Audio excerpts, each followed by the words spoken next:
Hey guys, it's Morgan Zegers, and things are rough for a lot of us right now, so I come bearing wonderful news. The second Cuomo brother is gone. That's right, people. Fredo was fired. Here's what happened. The Cuomo brothers being in hot water this year is really not new news, but let's start with Governor Andrew Cuomo for a quick recap. He came under heat for signing a multi-million-dollar book deal on pandemic leadership while the pandemic was still going on, and then it was exposed that his orders to force COVID-positive patients into nursing homes to be amongst the most vulnerable populations when it comes to the virus, that kind of came out and wasn't exactly popular.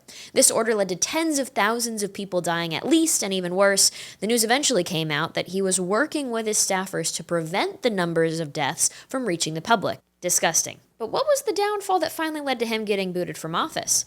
Allegations of sexual harassment in the workplace, which is very serious, yes, but it's kind of telling of the state of the woke left that his failed leadership that had deadly consequences wasn't the reason for him stepping down. A hashtag #MeToo situation was. And that brings us to his brother, Fredo. Chris Cuomo. He had his brother's back through the entire mess of the last 2 years, and it turns out he also did it in a pretty gross way. After all the controversy between the two brothers, CNN hired an outside law firm to gather new information about what exactly Chris was up to as he gave support for his brother, Andrew.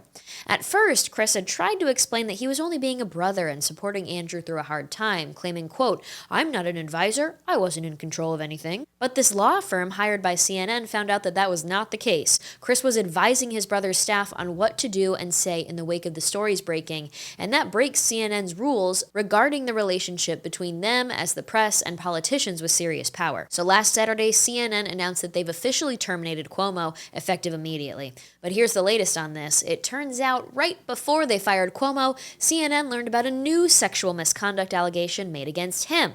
This whole situation is snowballing, but that's what happens when you're as corrupt as the Cuomos. As someone who grew up in upstate New York under King Cuomo's rule, you could say I'm quite pleased to see them brought down with some justice. I just think there's so much more justice for us to achieve on this to hold them accountable.